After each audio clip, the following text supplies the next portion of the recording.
AfterBuzz TV Network. Now the largest new media platform on the web and your #1 source for after-show entertainment. Very good, Dean Johnson.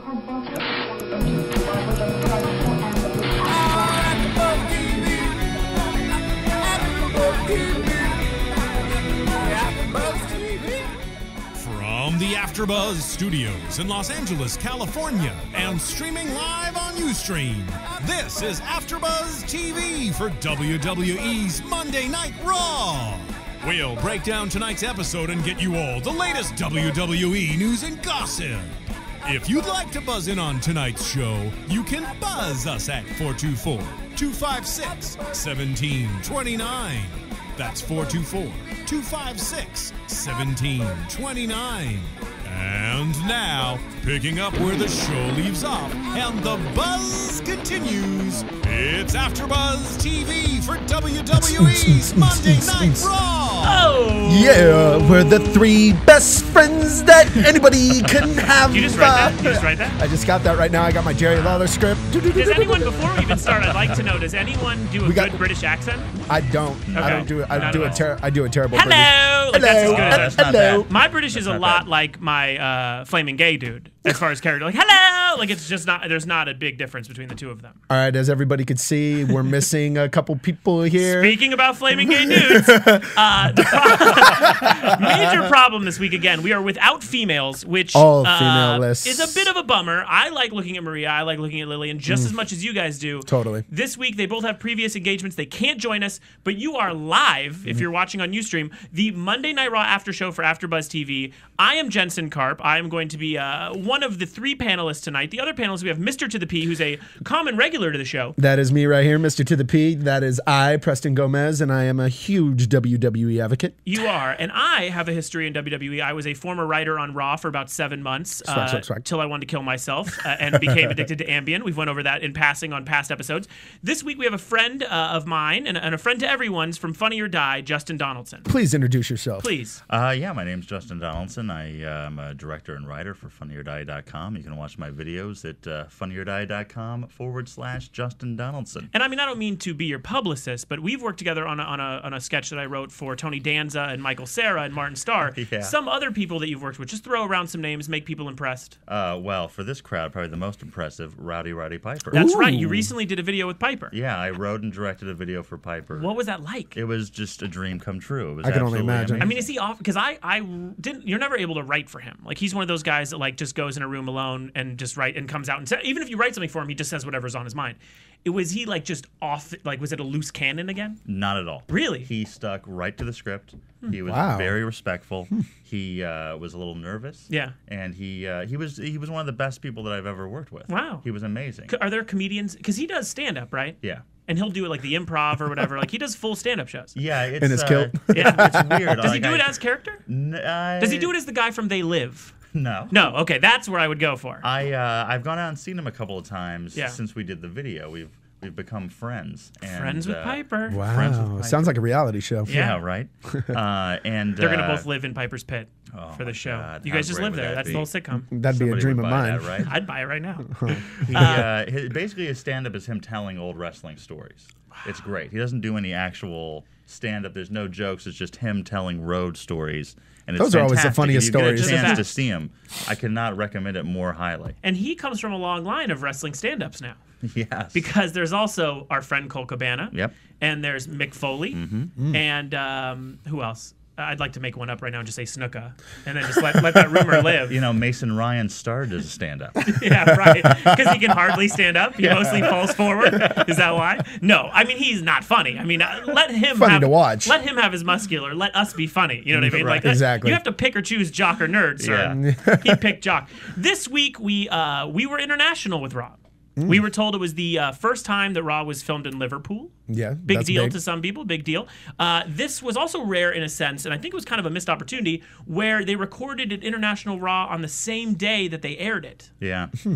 And you guys are mostly used to, I mean, I think they record a week in advance. At least, so the people can get their time off and or they enjoy do Liverpool. I think it was 2 weeks ago when they were in Mexico, they shot over the weekend. Right, and then it's spoiled for us all week. Yeah. Like, it's not even worth tuning in. Especially when everyone's tweeting you everything. You're like, exactly. God, come on, guys. And this week I felt like was a cool move that we didn't really, you hid from spoilers all day, you told me, but it was really minimal. We didn't really hear a whole lot, although maybe there wasn't a lot to tell. But it was, I guess, a fun show, but at the same time, kind of cool that they recorded it same day. They've been liking blowing their load before anything. They let's give no anticipation here in the WWE anymore. I don't know if other people have noticed this, but whenever they do a show from England, it always has like this weird kind of filtery look on it.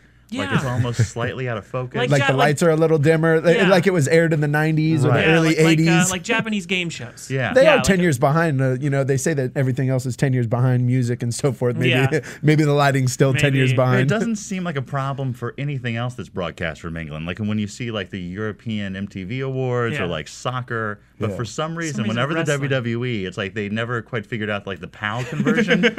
I was just trying to figure out what everybody was chanting. Yeah, that's and throughout the whole thing, they kept chanting something. It's a good time to tell you about our Twitter feed, which is at AfterBuzz TV. Oh, totally. If you have some sort of insight into what they were chanting, there were times all three of us watching the show just looked at each other. We're like, nope, just throw our arms up. Nope, I have no idea what they're yelling. So I don't know if that was a weird FIFA transfer we couldn't get across. But a lot of the chants tonight were on fallen ears for us. Yeah, totally. Which is kind of a bummer. But we opened up the show. We are 2 weeks away from Survivor Series. Let's do a quick before Raw kind of examination. Were you planning on buying the pay-per-view, Mr. To the P? I got Vengeance, and I was glad I got Vengeance, and SummerSlam's coming up, but I just feel they kind of blew it for me. I wanted to see The Rock just come out of nowhere. All right, Justin.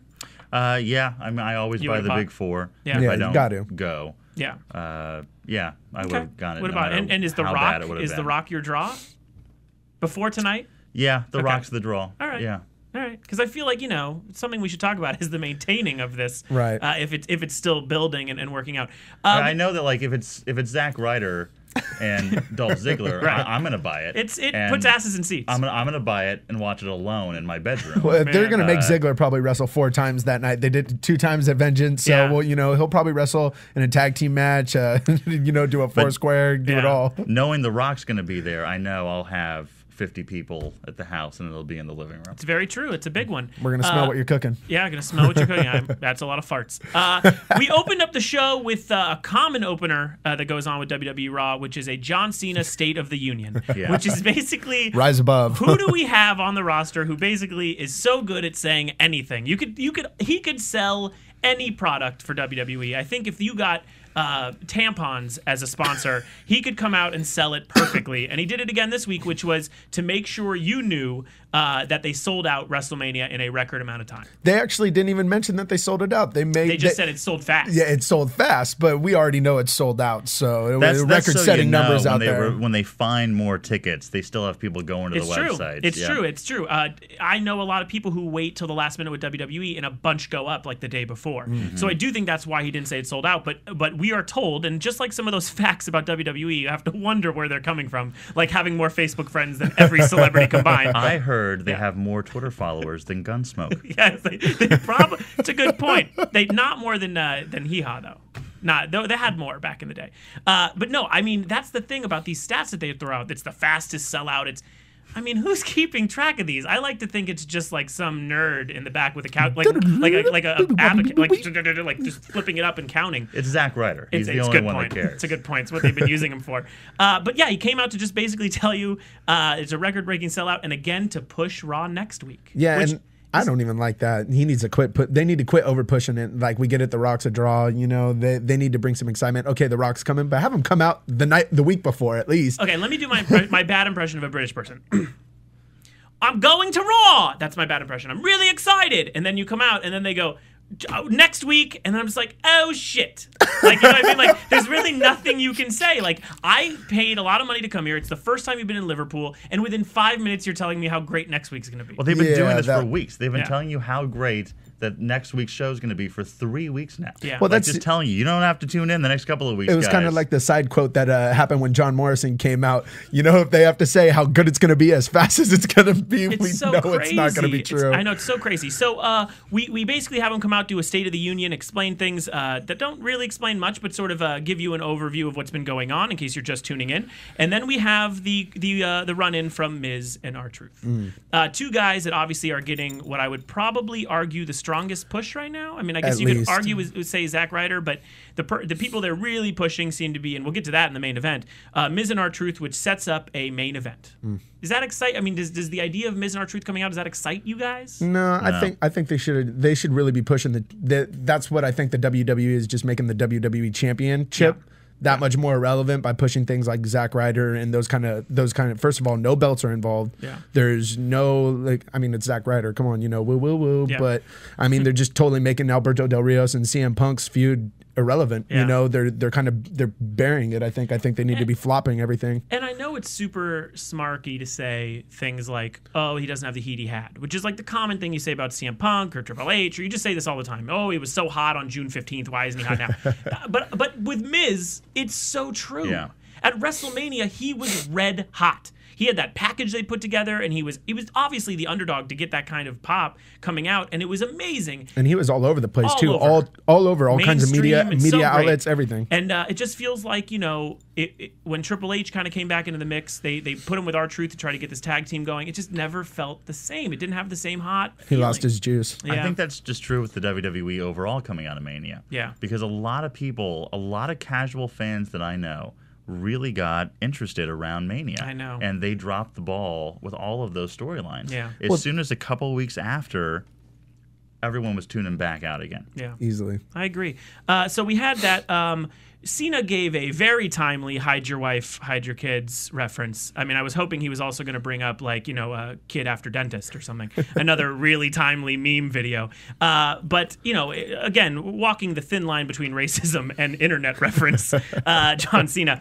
Another thing about a crazy deal is that they set up a main event where Cena would team up with a person of his choosing to fight Truth and Miz this week. And he said that his partner was a future Hall of Famer, which led me to believe it was going to be Mick Foley. Yeah, and we'll get to that in gossip. Excited. We all got very excited. And also, there was rumors going around that they had retaped this finish a bunch of times because it happened earlier in the day, but I mean, I don't see why that would have to be retaped. But yes, we were all kind of excited to hear possible Hall of Famer in the future. It ended up being Zack Ryder, which we'll get to. It's another thing. As someone who's produced as well, we've all produced some sort of media before. They taped earlier today. Easily could have edited Miz saying, "It doesn't matter who you're teaming against." That was the line. He blew the one line. I mean, you could have went in and fixed it. I feel like no one caught it, but he did say it doesn't matter who you're teaming against, which was painful. Zack Ryder in for the help when Miz and Truth come in to beat him up. Now you got your tag team set up. Boom. Whoa. Just like that, guys. And Zack Ryder's in the main event. Yep. And he actually made it to the main event, too. He made it to the main event, which we can get to, because he's been hyped up for weeks to be wrestling, and he gets beat up in the back, and... Bless his heart. Bless his sweet little woo-woo-woo heart. Bless your sweet woo-woo heart. We get into our first match, which might have been the highlight for the show for me. Easily the best match. Which is Dolph versus John Morrison. The show stealer. The show stealer. Not the showstopper, just in case, and he is perfection, but not Mr. Perfect. No, a lot of perfection on his get-up, though. A lot of word perfection. And was this the debut of the Domo Sapiens t-shirt? No, I think they had him last week. But let's just say this. It was not... Did you say Domo Sapiens? Are you talking about the... Jomo Sapiens. I thought you were referencing the small little anime poop, the brown poop. No, it was the Jomo Sapiens. It was a t-shirt that hopefully made its debut this week, because I would hate to think I've missed it at any point in my career of watching Raw. The Jomo Sapiens? What are you doing? Who is in marketing? Who's doing this? Honestly, I mean, you guys have to have 7 preteens sitting around coming up with your slogans and catchphrases. Jomo Sapiens. And I think of the Giant Gonzalez when I saw the shirt. Totally. I mean, I understand the whole ape thing that they're trying to do. He jumps around. He's really, but he's into parkour. Come on. Which is what all good-looking men are into. Parkour. That gets the chicks. You know what I mean? Parkour. So we get a big fight here between Dolph and John Morrison. You guys obviously impressed by it? Yeah, I thought it was a good match. You could tell it took him a minute to find out who was going to be the leader and the follower in that one. Yeah. But it was a good match. Dolph's always good to watch, and same with John Morrison. So yeah, he is. Expect nothing less. Yeah, it was a solid match. It was a long match. It was good. Yeah, it was good. And it looks like they have begun digging John Morrison back up after weeks of burying him. Which they seem to bring up how many times in the match? Probably 4 or 5 times. They're just saying Morrison, man, really coming. He's had a tough couple of months here. Like they just really wanted you to feel like tonight was the night he turned it around, and he technically did. And just kind of sucks that I feel sorry for Dolph Ziggler because he just keeps on losing and win. Like he'll lose 3, win 1, but he's the U.S. champion. How do you lose that many times and not give up the belt once? I feel like Dolph doesn't have to win. I feel like he's doesn't. So good, he doesn't have to win. Yeah, that's like old school Shawn Michaels though. That's how it was. You know, he would lose and the title would never be up, and he would lose and he would lose. And yeah. And Cole continued his Wikipedia reciting, which is one of my favorite things he does. He did it in this match where he just started going into Dolph's history and how it ties into. It was like not about wrestling anymore. It was about his like background and where he's from and what kind of pride he has in it. It's just more Wikipedia reciting. Speaking of Cole, do we think he was a heel announcer this week? Or no? Less than normal, but yes, because he was going at Lawler heavy in the first 45 minutes. Because it seems to flip-flop week to week whether he's a heel announcer or not. I think that's just kind of his character though. Like he'll say one thing that'll be he's a heel. Yeah, I think so. He's a heel. He's so despicable. Yeah. He's easy to hate with all 3 of his tattoos. Yeah, the greatest tattoos of all time. Of all time. All possible horror movie pitches all on their own. Just one of the tattoos could be a horror movie. Best part of WrestleMania. It was the best. Seeing those easily. Horrible tattoos. Yeah, I mean, I feel like every week we say, oh, there was one great wrestling match. At least. And this was the one. That was the one. Week, yeah. Highlight. Do we have any? Are we excited about these two at all in anything? I mean, obviously we are because we're fans of them, but I mean, do they have anything? I'm always excited to see Dolph Ziggler. I just want to see. It just kind of goes without saying. I want to see the belt mean something. Like none of those. I feel none of the belts mean something. I think they need to bring back the TV champion. They need to exile the U.S. and consolidate the Intercontinental. Like they need to make the belts value. They're of no value. You could go. I feel like I could go buy one. I'll be a champion tomorrow. Speaking of titles, we learned the what seems to be a very important campaign for the WWE. It's obviously a lot more important than the anti-bullying one, which we'll get to later. But this was nobody retweets that. The WWE at all. Why? This was for the petition to get Zack Ryder a championship shot, which we've never really heard before. Like I've never heard anyone be like, fans, you can get this wrestler to be in a #1 contender. Actually, you know who did that was the 1-2-3 Kid and Razor Ramon. They did something like that where they put up Razor Ramon put up $10,000 of his own money. Oh, that was drug money. Yeah, of course. You know when he was pulling. Yeah, that was 1-2-3 Kid's heroin stash. Yeah, we know that. At the real X-Pac. Yeah, the real X-Pac. Might as well shout him out and get him a couple followers. Lord knows he needs them. The real X-Pac had that 10,000 in the back. But yeah, this is more of the internet inclusion. This is more of saying that Twitter and YouTube and these names that make me cringe a little when Cole says them. Throwing out the social media thing. Are we gonna throw it out there and just throw it up the worst social media shout out tonight? Okay, hold it. I didn't want to blow our load like the WWE's been doing, but that was good. I'd like to take 20 minutes on that segment, if possible, which makes me feel like we should keep moving. There was an announcement for the Survivor Series match, which almost went over our heads. We almost completely missed the announcement while we were all watching, which is that there would be a formal Survivor Series traditional match. Oh, a traditional match. What for Survivor Series? Tradition? Go figure. 25 years. We're going to follow tradition. We're going to do one of them. At least. And then we're going to bring out the gobbledygook. Yeah, I was just going to say that. Who's hopping out of the egg this year? But it's going to be Lady Gaga. So this time they had... She's going to hatch it. 5. It was 5. Again, one of them was Team Barrett. Yeah, one of the guys on Team Barrett I didn't recognize. I didn't recognize half of them, but that's just because I probably wasn't paying attention. That's how quick it was. In the Ustream, you guys, please tell us who was in that because we really passed We're going to be taking questions in a little bit too, so make sure you guys have some good questions ready for us. Because we did not catch who was in that match, nor it seemed like we cared. Speaking of the traditional 5-on-5 Survivor Series match, I would be way more excited about Survivor Series if that main event with The Rock and Cena was a traditional 5-on-5 and then match. we get down to the end and it's them. Yeah, right. that'd be great. Or even if it was them on the same team, they and done it something like that. They just could have been more creative. They need to go back to their old school roots. I get it. I agree. Well, we got that announcement, and then I wrote my only note there was that I don't really care, which just seems like a pretty crappy note on my behalf. Probably. I think that was just more of a point. I know. Mason really Ryan, who has been sort of a butt of my joke in the last 3 weeks. Your jokes? I thought you're the funny one, and I'm the one that keeps cracking on him, so I don't really know. Listen, Mason Ryan, who I like to think is on the tail end of a cycle, got away with not peeing in a cup for one more week, which is great. Which excites me. Can I throw the cat out of the bag for someone who didn't get caught, who got caught, but it's the exact opposite spectrum? Evan Bourne? Yeah, of course. How does someone like that get caught, but Mason Ryan makes it another week? The testers are obviously blind because they're testing Evan Bourne very closely, but not the man who's made of muscle. I guarantee they swapped him in the back before. It's so crazy. I feel like you're burying the lead here, Jensen, because this segment trust me, not about Mason Ryan. We'll get to it. It was about the big return. Let me explain it to you. We didn't get Foley. We had a package to introduce the human steroid Mason Ryan, which hyped him up to be this second coming of Christ. The funniest part of this package is that we had already learned who Mason Ryan's opponent was, which was the return of B player JTG, former rap duo. B player, that is very kind that of is you. Nice. Hey, crime time. I meant that he'll be in the back. It was nothing to do with the grade. It was be in the back. JTG, someone who we have been watching probably over the last 3 years, just probably go nowhere. He had small pushes here or there. Returns the craziest miraculously out of nowhere. Doesn't even bring up that he hasn't been around a while. This was really Raw's Globetrotters versus Generals. Like, you knew exactly who was going to win this. This was predetermined. Cut and dry. My parents knew that this one was going to end this way.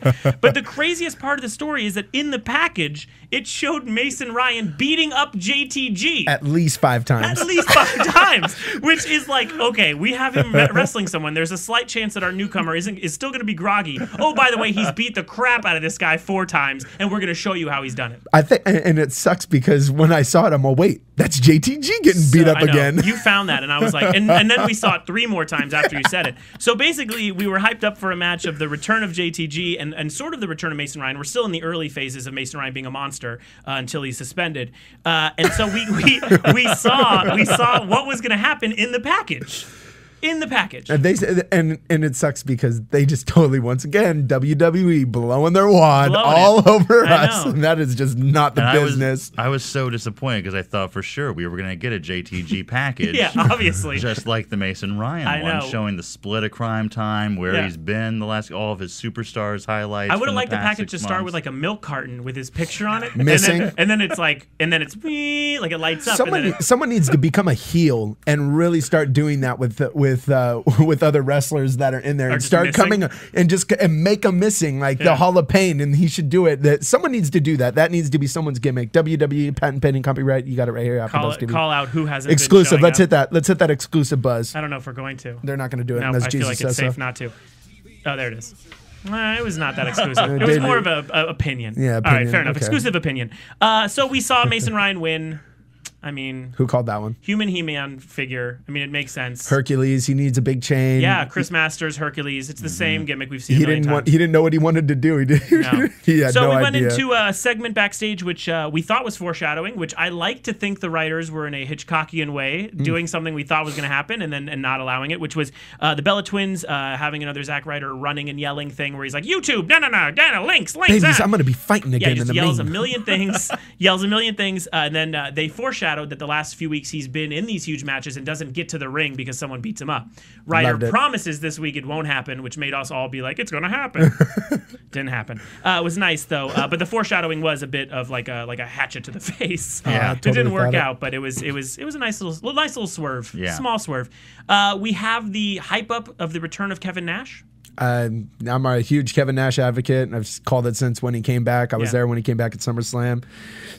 I knew it was going to go somewhere, just hasn't gone anywhere yet, but it's still good to see him. And we'll get to when he comes out, but I mean, does the hype up mean something to you? Do you still get the butterflies of Nash coming back? I couldn't stand Kevin Nash before, right? And I can't stand him now, right? But cut his mic. No, I gotta say, I did like the segment tonight. I guess we'll get to that later on. So we went into again more WWE confusion. which is important to talk about, especially with my history in the WWE. The Michael Cole Challenge, which has been promised now for 3 weeks, which would be Cole and JR in some sort of nondescript challenge, right? That we will humiliate JR. That's what it was, sure. right? Yeah, well, obviously it's JR and he works for WWE, so he will be humiliated. It was pushed off again. Last week, it seemed like they ran out of time. We learned, I think, from some news source that they were not able to cut any Muppet segments. At all. That was the deal they made with Disney and the Henson Company, is that they would not cut any segments. So when it came time to cut segments, they couldn't cut Waldorf or Statler. They couldn't cut any of that stuff. So they just cut out the Cole Challenge last week. This week, again, made up some weird excuse. I thought the excuse was good, though. At least it was funny. They said, I mean, but it's more pooping on a guy who we all love, another living legend. We love him. But it was a joke about TSA and the barbecue and how he couldn't get all that barbecue sauce in. Over 3 ounces of barbecue sauce on Mason Ryan had no problem getting his contraband in. But Cole explained that JR could not get barbecue sauce in. So we have pushed it off for another week. Next week, there are 3 hours to the show. It's a Rock return show, which has been hyped up insanely that The Rock will be walking back into the WWE. Oh, The Rock's coming back next week? Yeah, you're the only person who would ever ask that question. No one asked. My assumption is a solid hour of that will be humiliating Jim Ross. Yeah. Well, that's the thing. If they can't fit it into a 3-hour show, just scrap it. I wonder what they would do with no commercial interruptions for that 3-hour show, too. They've done 2 hours. Have they ever done a non-commercial 3? They've done a couple of them. I think they did, yeah. Oh, God, I can't even imagine. But as a former WWE writer, I can tell you these type of things are not planned out. No matter what anyone tells you, this is not Lost, where they're like, we're not going to tell you what the smoke monster is till season 4. They want the Cole Challenge to happen 2 weeks ago. Maybe ran into some international problems here as far as getting JR over, but they could have got him over easily. It's just they switch it up. It's just at the last minute. Okay, let's do it next week. It's not you could read that as someone who used to be there, and it's kind of tacky. And it would be like if your favorite TV show just kept promising an answer the next week. I mean, I watch American Horror Story, which. Are either of you watching? I've actually been watching American Horror Story. I'll never stop watching it, but I'm just explaining to you. They promise you a lot of answers and never give you any, but it's done in a pretty decently crazy way. This is just saying we're going to give it to you next week, and then at the last minute being like, oh, we're not giving it to you, by the way. Yeah, I mean, that's just the bait and switch technique as a car salesman. I know it always works. Yeah, so. it's not great. But there was a match right after that, which was Del Rio versus Kofi Kingston. Justin, a question for you. Del Rio seems to be watered down a bit in the last 2 weeks, and the idea that he got beat up by Big Show, right, last week? Mm-hmm. And then CM Punk came out to give him insult to injury and lay him down and make him say he wants a match. Which, by the way, was super homoerotic. What is it that you... Jomo sapien. Yeah, a little, no, it was a little Jomo sapien. A little Jomo erotic. A little Jomo erotic. What? By the way, Jomo erotic, we're going to trademark that. That's being used. Trending topic right now. Jomo erotic. Every time that's coming out. Jomo erotic. So explain to me, do you feel like there's any... do you believe in Del Rio as a champion at this point? This has been so bizarre because it feels like the entire year that he's been around, it's been a roller coaster ride like that. Yeah. They keep building him up and tearing him down. He lost to Edge for no apparent reason at WrestleMania. Yeah. They squashed him the week before SummerSlam to Punk, and then they'll build him up and give him the title. He lost the title for no reason at all a couple pay-per-views ago. I know. It's very, very weird. Yeah. I mean, what about you, P? Yeah, Del Rio, he gets his push, and there's just no value to the title. Yeah. There's no value. The title has no value. The champion, I don't really care. Like, CM Punk, he's good with a mic. I'm still with him, for the record. I'm still with I Punk. am too. Still with Punk. I'm going to stay with it. I think it's great.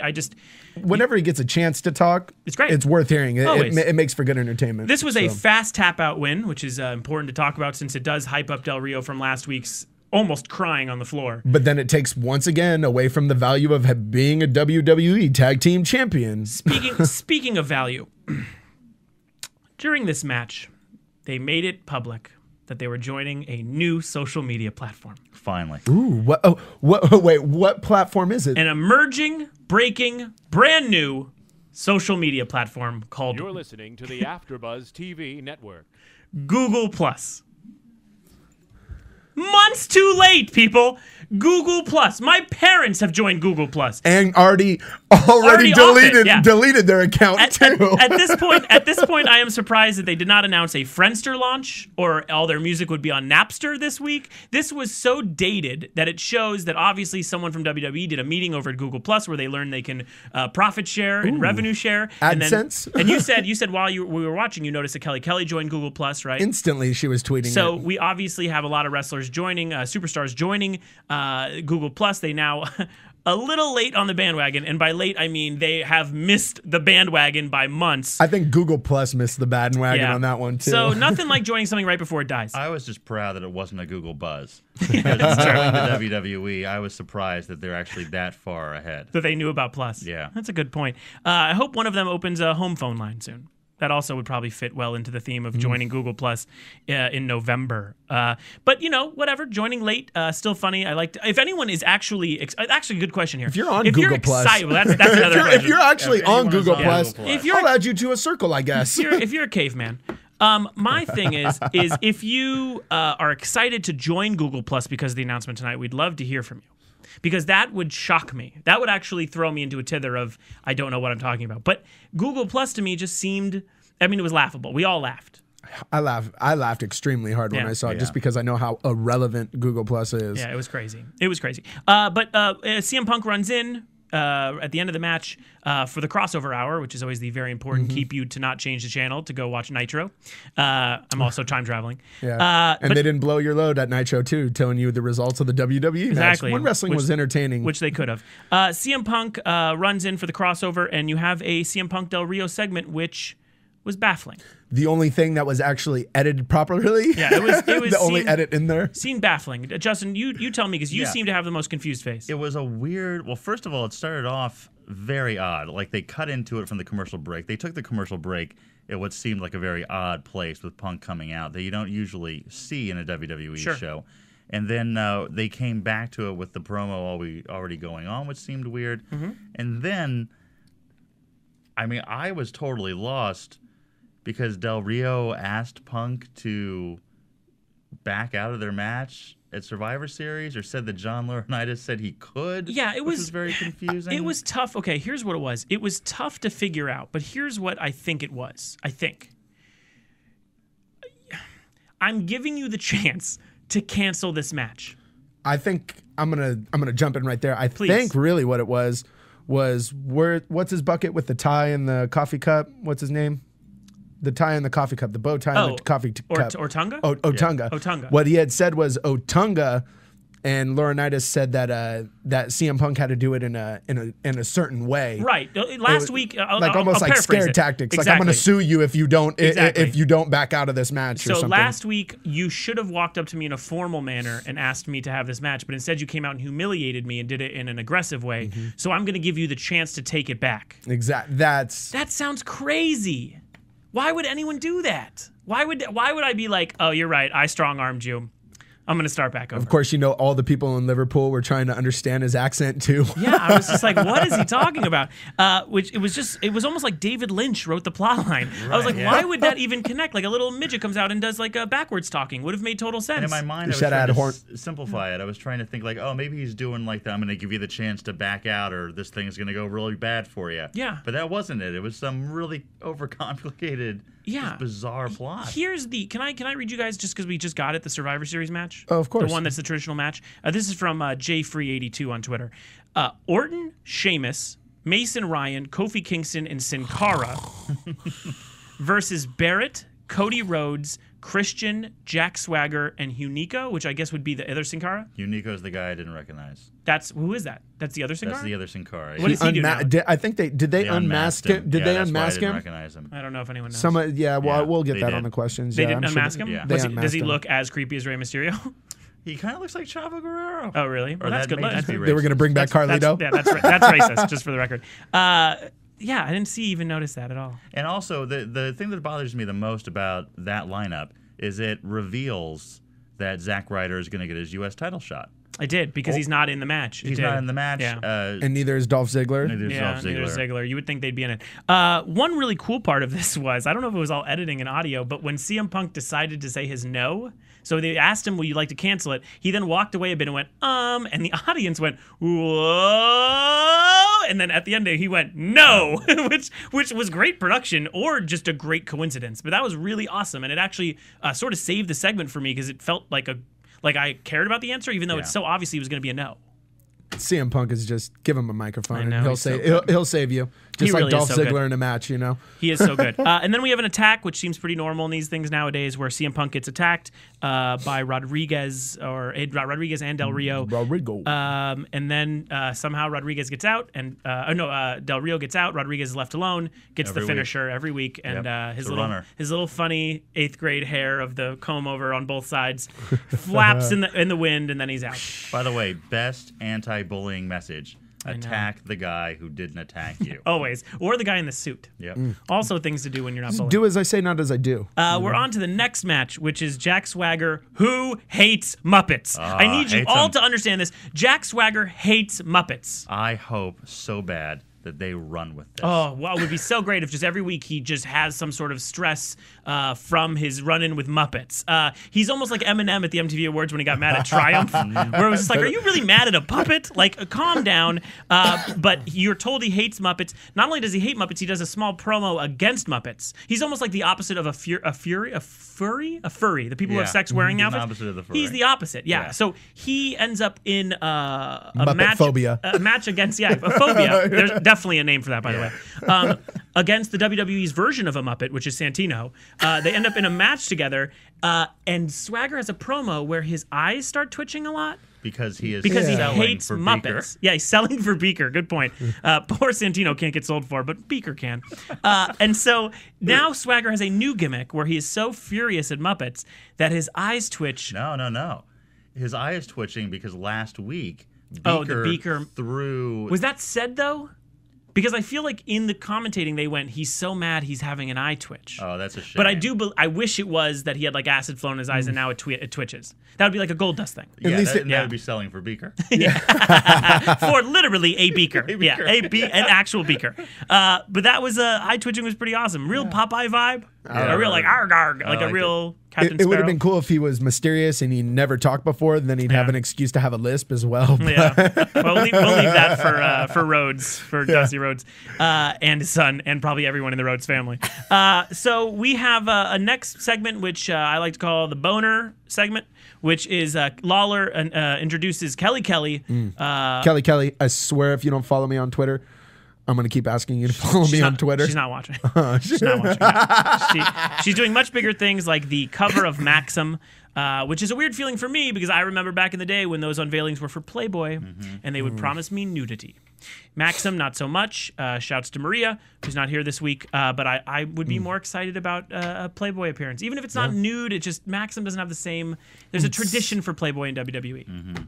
And I like boners. Who do you think's going? Are they even going to do that anymore? No, PG. No. PG. No. Oh, all PG now, huh? Well, I mean PG-13, I guess, but Playboy's too far. Yeah. That would be too far. Way past the Shawn Michaels Playgirl days. Yeah. I mean, shout out to Chyna, who was on Stern this morning. She's doing porn. She's also part of an escort service. So it goes. I could see how maybe they're stopping the gateway drug. You know what I mean? Just go to Max and not Playboy. I could understand that. I'm sure that's the reason. Yeah, you're right. Good point. Really, really looking out. Yeah, good point. Not her craziness.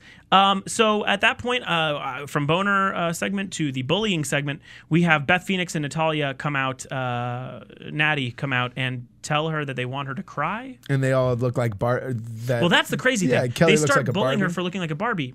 Not much of a difference between the three of them. No, it's like the pot calling the kettle black on that one. Yeah, I mean, literally. There's some plastic amongst the other two as well. So it felt a little strange.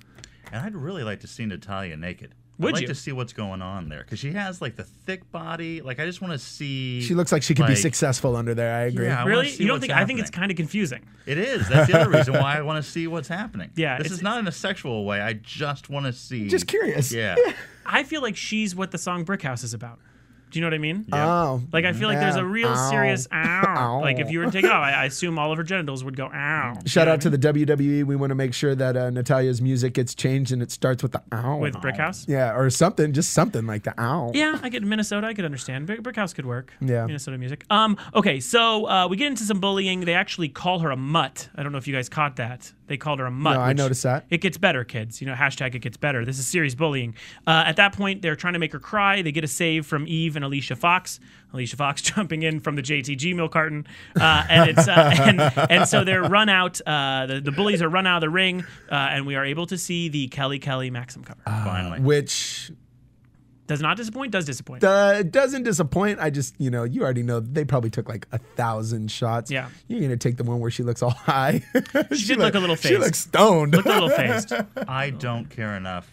I don't either. Either way, for I it know. to disappoint. I don't either. I don't either. That's weird. It's funny that we called Natalia the brick house, but her dad is the anvil. He's an amazing human, too. Yeah. If she grew his little beard, I would be more interested in seeing her naked. That would be incredible. Like a girl with a brick house body. What if she has the little beard? Oh, great idea. Do the curtains match the drapes? No, but it's like, but it would be like, do the drapes match your father's curtains?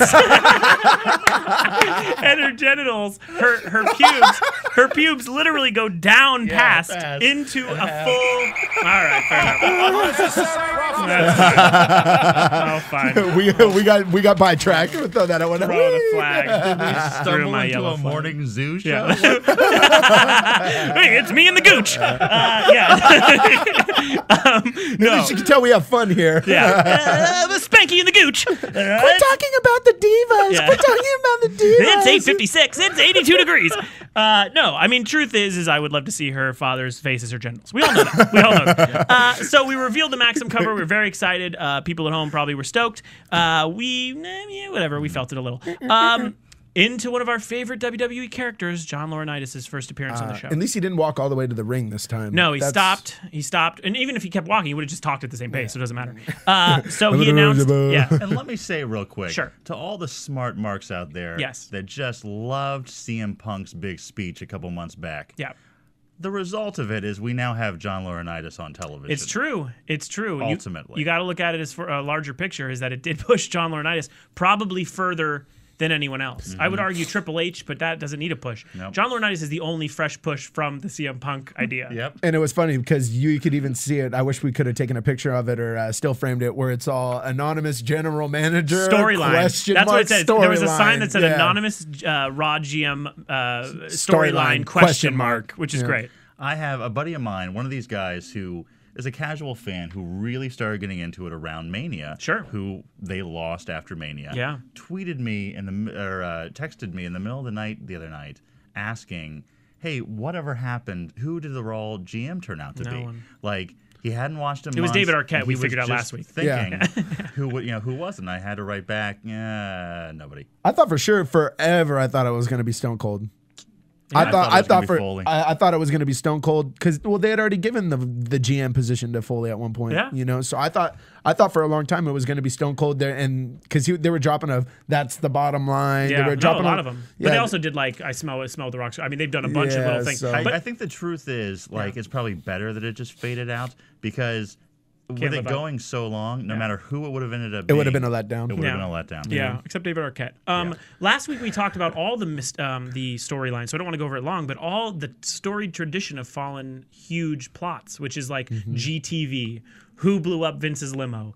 There's a million of them. Well, one of my favorites is the Jake the Snake Roberts, Undertaker, Ultimate Warrior. What's that one? That was a big feud when they were doing the scheme and they were doing Paul Bearers when they were doing the casket stuff. Yeah. I mean, that was to me that was like the Papa Shango era. Yeah. Like there was real feuds. Even when I think of really good feuds like Macho Man Diamond Dallas Page, like good feuds. Those aren't as good as Fake Kane. Yeah. Which is another storyline that never was explained. That was Luke Gallows. Yeah. Or speaking of a fake Kane, Isaac Yankem, DDS, and Bret Hart. Yeah, I mean those we remember, but they actually had a real good match at SummerSlam, Isaac Yankem and Bret Hart. Yeah, it was always good. Who was it? The King brought Isaac Yankem in after the. Was it a dentist thing? Yeah. Was it like, this is my dentist from home? No, Bret Hart. They had the put in your foot mouth, the put your own foot in your kiss my foot match. Oh, I would have liked put my own foot. And he put and Jerry King was doing that was their segments that they ran for months and months that he was letting his foot go really really fungus, and then Bret Hart won, shoved his foot in his mouth, and then that was Jerry Lawler's return was oh, I'm gonna go. I got it. And then he met a crazy dentist, and then crazy. Isaac Yangum's born. Back in those days, like they used I to. know about Nails and all these guys that used to have these long storylines to come Where in. it was good. Well, Brutus Clay's getting a good storyline built behind him. And we'll talk about him.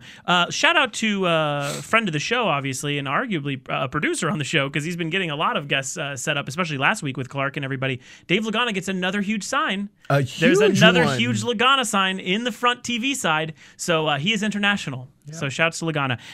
So let's talk about Laurinaitis' superstar signing, Kevin Nash. He comes out to introduce Kevin Nash to you.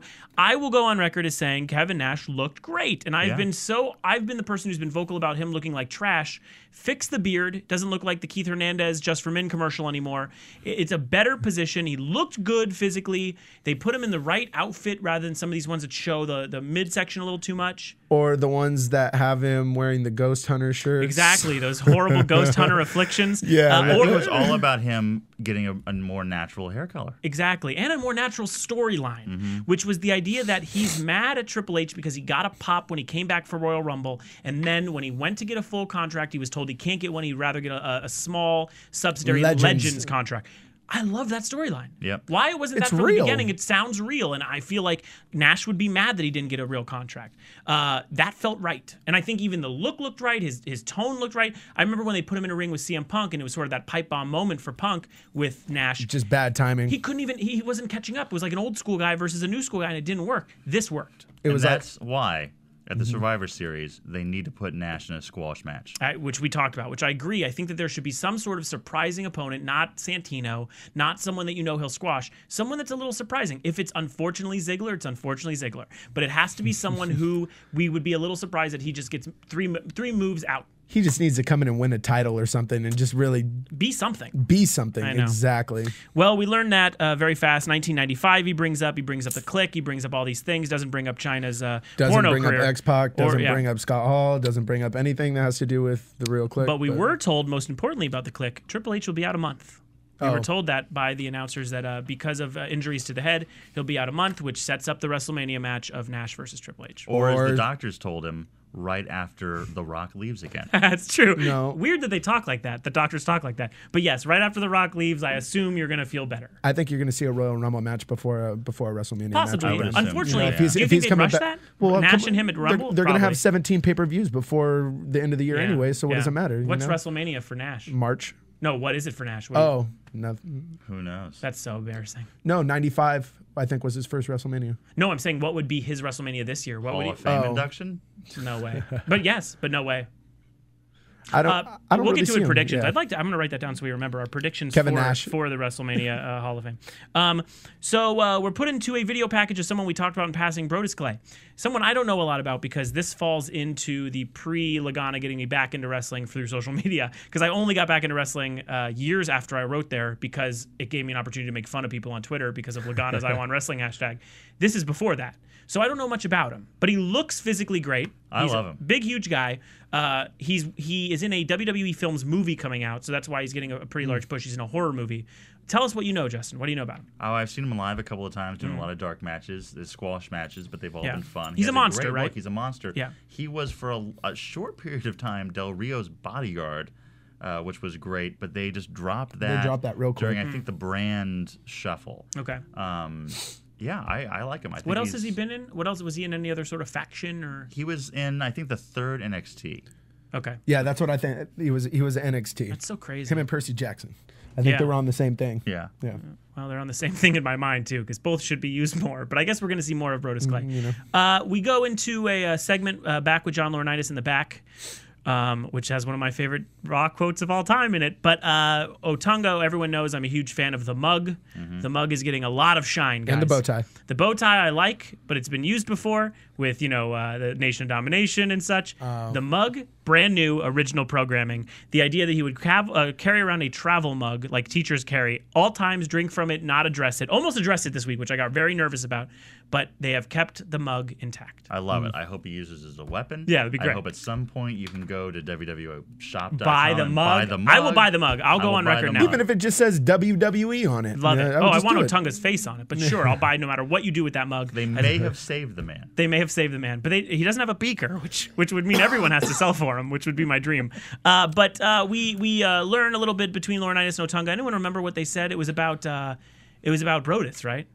Oh yeah, no, that they weren't going to release Brodus. They wanted to release him on a more educated audience. Which was trying to get some heat in the UK, but they didn't understand. But I guess it sounds like he's coming back for the 3 hour next week. So it sounds like that. Well, no, he's debuting. Oh, he is. He's debuting next week. Okay, next week, good. Yeah. Until they decide it's too late and then goes with the Cole challenge. So CM Punk takes on Otunga in the back. He walks up, has some questions, gets in their face, and then he goes after Otunga, and then Del Rio from behind attack. Decaf or regular? That's right. Decaf or regular. Del Rio attacks him, gets him on the floor. Rodriguez sort of helping out. This is always something I don't understand about the Laurinaitis character. A total heel by any catchphrase, but doesn't like it when people are attacking people no matter what the story is. Because I don't really think I think he's just like, he can't show he's a heel. I understand, but it does seem weird the way he reacts to these things. Like, my favorite line of the night is, "Don't make me take off my jacket," which is what he said while he was like, "Guys, stop it. Don't make me take off my jacket," which is like, what? Who's scared of you taking off your jacket? That's not. And of course, he didn't even go to take off his jacket at either. all. I'm a frail Jewish boy. I'm a frail little Jewish boy. I am like an extra on Fiddler on the Roof. I am not scared at all when he takes off his jacket. There's nothing fearful. It happened off frame, so it looked like it could have been dubbed in, which was great. I'm gonna take off my jacket.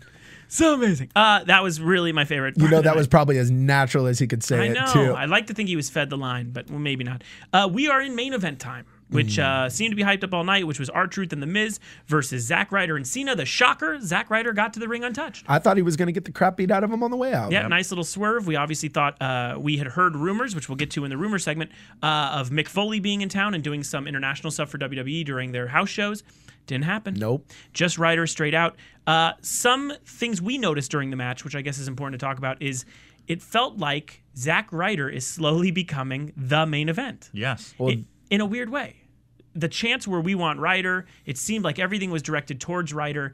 And Cena is, I don't know what the story is. Maybe WWE was like, if you want to push him, you go ahead. Cena sold everything for Ryder. There was almost nothing the other way. Everything, yeah. Cena chanting for him, Cena getting the glasses on, Cena took the pin, a ton of different things that just seem like Cena really has something invested in Zack Ryder, which is cool to see. That's why he's called him a future Hall of Famer. That's true. He's going to help him get there. But I will say, I remember them doing this probably about a year and a half ago with Evan Bourne. Okay, with Cena. There was one Raw where Bourne ends up being, I think it was Cena's partner in the main event. It was a huge push. Bourne got the pin on whoever the heel was, and then it just ended. The push just ended. I'm trying to think who it was, too, because it was someone big at the time. And everybody was like, this is it. This was the night that made Bourne. And you thought for sure this was the beginning of a main event push for Bourne. Now he's on the milk carton again. He's on a milk carton with a couple weird things in the milk. Catch what I'm saying? A couple things. Body does your body good better than milk is what I like to say. We get a win for R-Truth and Miz. Not a clean one. R-Truth holds the leg of I guess who's Cena. On the ground? Yeah, Cena. So he's holding the leg of Classic Cena. Classic heel tag team. Classic heel tactic too. And so he holds his leg, and we get a win for R-Truth and Miz. We stay on R-Truth and Miz, and we're out. And that's the end of it. And we're 2 weeks away. Next week is the go home, which involves The Rock, and it involves trying your hardest to get people to buy the pay-per-view. I don't think anything tonight other than Nash made me really excited about the pay-per-view. I think I'm finally excited and for Nash isn't even on the pay-per-view. Well, yet. I hope he is. But that if he's going to come out and powerbomb someone. But that feels so used. Put him in a match, like we said. Now, by the way, he can go on Survivor Series and squash someone that's an available squash. I don't feel that weird about it. Raw or something. I feel like if the second match is Nash versus someone, and it's like that, we're going to see him finally wrestle, squash out. They need to next week somehow have him in some kind of like conversation with John Laurinaitis saying like, I want to get my feet wet or something on that. Let me get my feet wet. Let me get a title shot. Let me not do even that. Just give me a match. Yeah, just give me a match. Let me get into the contendership at least, so set it up for making the title worth something once again, going into at least Royal Rumble. And the crazy part is too, we checked his IMDb because I had known this about him. He has 2 huge movies that he's in next year, which is the Tom Cruise Rock of Ages with Tom Cruise. He's in that, probably a small part, but sure, he's in it, which is more than us. And he's also in the new Steven Soderbergh movie. And that has a grip of people in it. I mean, it's Steven Soderbergh. I mean, this is a crazy thing. So he's got a lot of stuff going on. He obviously is excited to wrestle. Let him get out there and have fun. He looks good. The knee doesn't look as bad when he's walking down. Yeah. Everything looks like it's coming together. Which was even his hairline. Yeah, that was. And his beard. His hairline, his beard, everything looked good. That was my favorite part of the night. We ended up somewhere near. I could say some homo. No Jomo. No Jomo. Good point. Well, I'm a Jomo sapien, so. Should we go into break now? We're gonna go into a quick break. That was Raw this week. We're gonna take some of your questions and phone calls and stuff. So if you're in the mix, go ahead and ask some questions and such. That's at AfterBuzz TV. Follow us on Twitter too. Don't forget. Yeah. We're gonna get into a commercial break. We will be back to talk some news and gossip and also some predictions. Let's pay some bills. All right. The biggest new media platform on the web just got bigger. More bandwidth, smoother streaming, lightning fast download. Don't get technical with me. AfterBuzz TV is making the jump to hyperspace. Join the fun at your #1 source for after-show entertainment. Look at the size of that thing. AfterBuzz TV. We're back. Yep, we are back. I'm getting a tweet here from it's funny, his name on Twitter is one Robert Evans, but I don't think he's the one Robert Evans. It's not Bob Evans. But he's saying that Mick Foley made an appearance at a SmackDown show in England to plug his comedy show in the same place that Friday. I feel like we've heard he signed something, and he's been super mysterious on Twitter. Someone was talking about it, or I think I read it on one of the website blogs or whatever. But I heard he signed something too. Right? Yeah. He's got the Legends contract that Kevin Nash declined. Those are great. Those sound like real prime contracts. He's going to be on the new reality show that they put on the WWE network. Yeah. Oh, that's right. We could talk about that. That's not even gossip. That's not gossip. There's a WWE network coming out soon. 2012, I assume, probably in a year, January. right? Mm-hmm. And one of the things that they're trying to put out as original programming is basically the surreal life where all these former wrestlers live in a house and it's all legends. Mm-hmm. So all people from the 80s and probably early 90s. So like the idea of the Iron Sheik being in any situation, I don't know if you follow him on Twitter, but he is a real pipe bomb. These guys, you've worked with Piper. Full disclosure here, we almost worked with Ultimate Warrior last weekend over at Funny or Die. We're working Got real it. close. Yeah. These guys are these guys are literal Molotov cocktails. Like these guys are going to explode at any time. I don't want to see this. Easy Russian roulette. But you do kind of want to see it. I want to see it. I kind of want to see it, but also I want to protect my childhood. I know. Well, my you watch the Scott Hall. Already divorced. Yeah, mine too. I don't need. You know that Santa's not a real. Love doesn't exist. Way too much about hope. I've had your heart broken a couple times. I've watched Beyond the Mat too many times to not realize this is a sad sport. Especially right after watching the Scott Hall thing a couple weeks ago. It's a bummer. But yeah, they're going to do something where they put all the legends in a room. That seems like something kind of interesting to me. I'd like to see Jimmy Snuka get a little fucked up and start doing the Superfly all over the place or something. Unfortunately, it's because he's on acid, but he'll still do it. Do we have any questions? Anything in the Ustream? Let's take some callers, questions, anything anything we can throw in the mix? All right, they asked, what guys in FCW need to be called immediately? Not a question for me. I have not been following. Yeah, this is the WWE AfterBuzz. No, I love talking FCW. I don't know what's really popping. Is there anyone that we know that should be called up? Not that I could think of. There are a couple of Ring of Honor guys. Yeah, look, I think Ring of Honor immediately. Yeah, I feel like if you have questions, I would say I almost feel like I know some of the Ring of Honor guys that should be brought up. I'd like to see Jay Lethal come into the WWE right off top. Right. Of course, I want to give a special shout out Mike Bennett. Mike Bennett would I'd like be great. to see. He's a great heel. Colt Cabana. Yeah. There's a bunch of people I'd love to see, but I feel like it's always Ring of Honor guys. Yeah, I can't really think of anybody in FCW. And by the way, they're having enough trouble with people I think should be called up. Daniel Bryan is someone I've always thought. He's never really broke for me, so I don't know how many I want in the WWE right now. Yeah, and they put him in a couple dark matches too. Daniel Bryan was still doing something, and they've just been beating the hell out of him. Because he deserves dark matches. Yeah. He's only been a champion. I love Daniel. Yeah. Me too. Yeah. I'm arguing. I think he's a great. He's got that case. He's got the briefcase. He does. But quietly. Yeah, very quietly. What a bummer. Wait, he does have the briefcase. He does.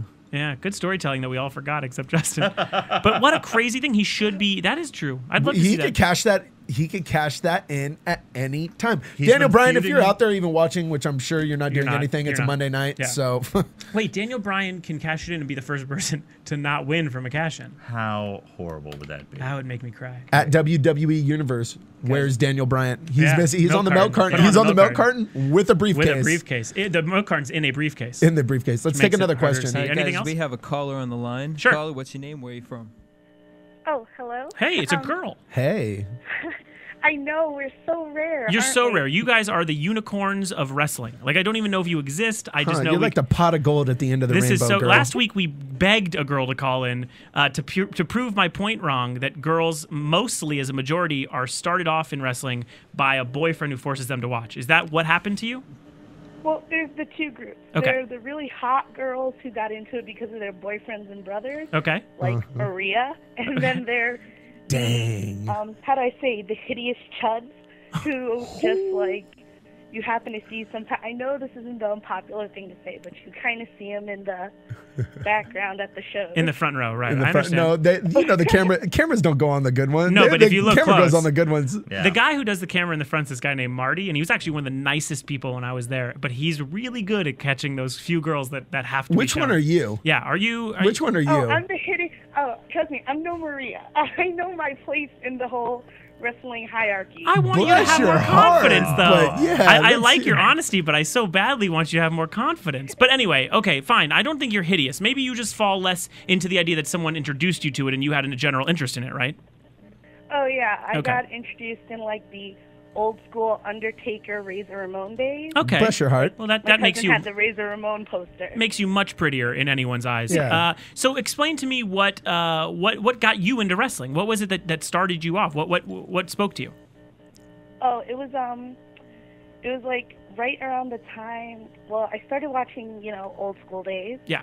Then I fell out for a while, Mm-hmm. and then I started around the Hardy Boys, Christian and Edge, Sure. the Reeking of Awesomeness, and Yeah. then the Dudley Boys, TLC. I just like sat down, watched it, and I saw like Jeff Hardy's Fly for the first time, and I was like, holy crap, I just want to watch that for the rest of my life. That's awesome. Well, that's the, very cool. The late 90s, early 2000s was the heyday I of the know. attractive female fan. It was. You're right, because they were all coming in. I agree. I agree. They were 'Cause it was- pushing a lot of it. well, the I Rock, didn't- the Rock, I didn't watch to stare at them. I just watched to like see them move. the theatric. I understand. No, I Okay. understand. So, what did you think about tonight? What was your feeling on the Raw tonight? Well, my thing is like the divas. Mhm. I'm so like, yes, it's the Rent-A-Diva like that's the phase we're in. It's the Dang! So you Rent-A-Diva. actually watched and you actually heard that conversation that Maria and I had about the Lisa Diva, right? Well, yeah, I watch live and I download the podcast Nice. on iTunes. Heck yeah! So yeah. Thank you. Great. Thank you. Thanks for listening.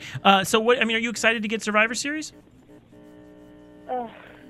I wish you wouldn't have just said no. Just. I know I should be like, yeah, and hopefully if I sit there and watch, eventually it'll be like something more than watching paint dry. Yeah. Oh, you sound like Vince. That's a big Vince term. That is a big. He's like watching paint dry. I heard that about 7 different wrestlers. One of them being Charlie Haas. He loved calling Charlie Haas paint drying. That was his big thing. Oh, another thing I wanted to get out so I can Sure. is Eugene. I love My Eugene. whole personal theory about the GM on the laptop was it was Eugene. That's a better writing than they probably would have written. And then they. I was just like, That's funny. They I was unveiled. just like, yes. I Yeah. was like, I would love to get in there and do like some storyline where like Eric got pissed off at Eugene, super kicked him in the head, and like he just went all the usual suspects and just he was the one who put the bomb in Vince's car. He's the one. Wow, who you're giving a went lot. in. You're getting a lot of shine to Eugene. You are just giving him way more I credit than listen, I'm a huge Eugene fan. Because it would have made sense and it would have tied it together. Yeah. Well, And This it's is like- what I want you to do. I want you to start like a fan fiction Tumblr where you can write out. Oh, okay, because I'm not enough of a loser. no, stop I it. need Stop to do it. fan It fiction gets too. better. You're making us sound bad because we're here talking about wrestling Hashtag. and dedicating our lives to No, it. My but see, bad. like, you're a guys. Like, what next? Do I start a Doctor Who fan club? Oh, Like, now you're just taking out all the girls. Hashtag it gets better. I believe in you.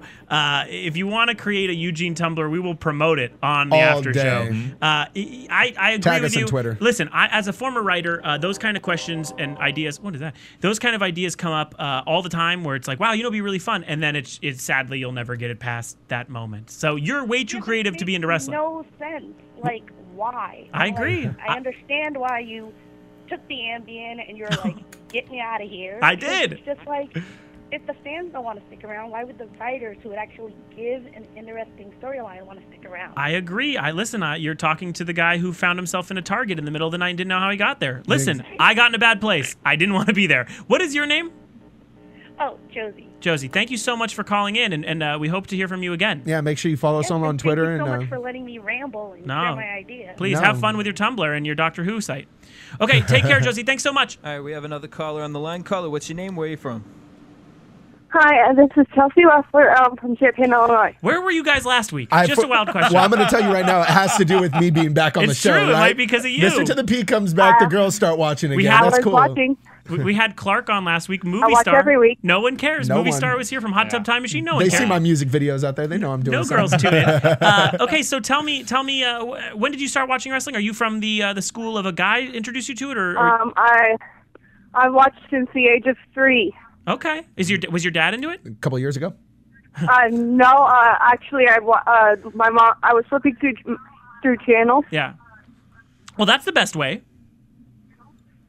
and I just fell in love with it. Wait, I'm 22. I'll be 22 on Wednesday, actually. Oh, happy birthday! I'm 32 tomorrow. I was just going to say, don't say your age. You I did. actually I don't love give a them. crap. No, I don't care. I'm 32. Coming from someone who took all his online stuff, you care. Trust me. Age, I don't care. I just don't want to see. I don't want you to see me rapping. There's a complete difference. Oh, now you just let the cat out of the bag. They're going to be Complete looking difference. for you. Complete Hey, you difference. can follow me on Twitter. I'm going to make sure I'm going to be blasting whatever paraphernalia Mr. Jensen's got on All there. one I'm of gonna them? get it. All Trust one me. of- You can Hey, just pick the I own it now. I It's one keep thing. putting it on. I mentioned it in front of 100 people at a stage show, and I felt bad. I know. I But would she came up to never- me. I know. A girl came up to me and was like, I was a huge fan of your music. And I was like, where were you 10 years ago? Okay, so let's talk to you. Your birthday's Wednesday. Mine's tomorrow. So happy birthday to you, Scorpio. Thank you. What did you think of your birthday Raw? What did you think of tonight's Raw? It was pretty good. Okay. What were your highlights? The main event. Turn down your computer a little bit too, if you can. Okay, thanks. Thanks. So wait, okay. So we seem to like the Morrison match, the Joe Mo Sapiens. We seem to like the main event a bit. We like that a little bit. Didn't like the ending We like so much. Kevin Nash's bantering. We like Nash's beard and bantering. Love Swagger's Muppet hating. That was great, Muppet hating. Is there anything that we missed, Yeah. or is there anything that we pooped on, or anything that you think should have gotten more shine? Any segment that we thought was stupid that you liked? I really liked the backstage segment with Laurinaitis. Okay. Taking off his Punk. jacket. That's good. Let me take off my jacket. You're a Punk fan? Is that where you lie? Oh yeah. Okay. I like Punk. My favorites are John Cena, CM Punk, Randy Orton, The and ugly, John Morrison. the ugly ones then. All the mean Oh, ones. you're a Jumbo Sapien. You're a Jomo Sapien. Are you straight edge too Yes. with CM Punk? Yeah. Has been since he won Tough Enough. They're Tough Enough. Well, Oh, wow. I'm going to tell you guys something. I'm going to let you in on a little secret. I'm going to buy a Jomo Sapien shirt. But you're gonna buy it just so you could dance around and be like, "You and me, baby, ain't nothing." But you know you Bloodhound Gang reference? Yeah, I totally Now thought you're that in the was hot you. Carl range. Now you're talking my kind of music. Do you have a question for us? Yeah, you have or- a question? Do you know when? No offense to you guys, but do you know when Maria and Lily are coming back? Well, Yeah, listen, I would ask the same question. I don't know. I think Maria might be back next week. Actually, I talked to Lillian. I talked to Maria. Actually, no, I don't talk to Maria. I really don't care.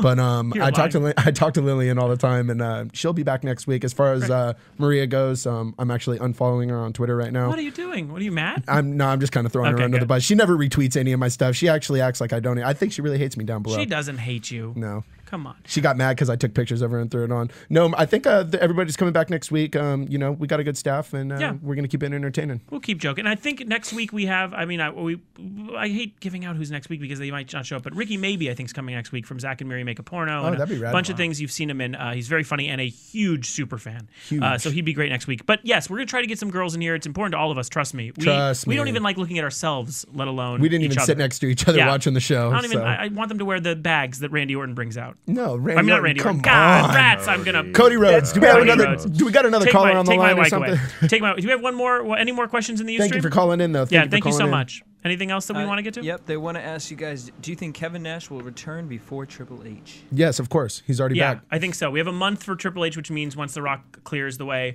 and I think Nash will come in and do something pretty important in the next 2 or 3 weeks. I want to give a special shout out to O Ruckus. I actually think this would be a really, really good thing, talking about Mick Foley, the Rock and Sock connection. But let's get rid of the Rock and let's do who's walking out, Santino and the Sock connection. Yeah, because they both got the hand. Think of another name for it. Yeah, so we're gonna have to think of a name. If someone could come up with a really clever name for Santino and Mick Foley, we're all in for it. So let's get into some predictions. Okay, so let's get into some predictions, and as we go around, if you guys have something to promote, here's the prediction song. Now, your AfterBuzz TV. Jesus, is that you? Stigma in the gooch. Stigma. Brick house. Kumquats. Carson reference. Bigfoot. Kids love that. Kids love the Carson references, Justin. Kids love it. Wrestling fans all about the Johnny Carson reference. Okay, so first let's go through how people can follow you from when they're not watching the show and such, and then get into your predictions. So let's start with the To The P. Mr. To The P. You can follow me at Mr. To The P or add me on Facebook. My name is Preston Gomez. And as far as predictions go, WWE isn't really leaving anything for suspense. There are no predictions. They're telling you exactly how it's going to be next week. It's going to be a 3-hour show. They're going to try to blow up Survivor Series as much as they can with The Rock.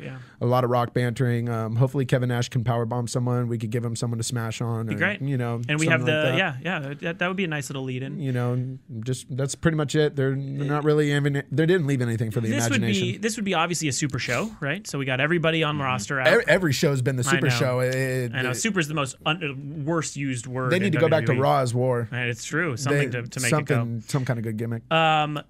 You have a show this weekend? Actually, yeah, I do got a show in Huntington Beach. I'm going to be at Club AVEC. If you're actually in Huntington Beach and you're over the age of 21, I'm going to be performing there. I got a new music video that I just debuted the other night. I'll be debuting it next week for you guys on AfterBuzz. And you can learn all that through your Twitter feed, which is at Mr. To The P. At Mr. To The P. Follow me, or go through AfterBuzz. I'm always tweeting AfterBuzz, so make sure you follow AfterBuzz TV and at Mr. To The P. Justin Donaldson, your first time here on the After Show. We love having you on. You're a super fan, a man over the Funny or Die. How do people follow you, etc., learn your things? You're not on Twitter, but they can look at your videos. Yeah, you can watch my videos at funnyordie.com/Justin Donaldson. Yes. And you can see my Roddy Piper video there, my video with the real Roddy Piper. And some other ones. I mean, some filthy videos and some celebrity videos, just all the things that I've If you're under 18, don't watch your recent video with Nick Weiger in it. Comedic genius Nick Weiger. The original Monster Mash. Which is may not be safe for work, depending on where you work. It is brutal. It's one of my favorite bits that Nick does, but it is a song that he does Monster Mash, and he just makes it filthy. Filthy dirty. I was very proud of it. It was a very proud video. And if you're here in the LA area, the third Saturday of every month, I host a show at the Upright Citizens Brigade Theater called the Tournament of Nerds on Franklin in Hollywood. It's a debate show where comics debate who would win in fights between different fictional characters. Oh, exactly. That's interesting. So in the past, debates have went on between Batman and Superman, or more obscure like Manny Pacquiao against Ferris Bueller was one of our more obscure ones. A little weird.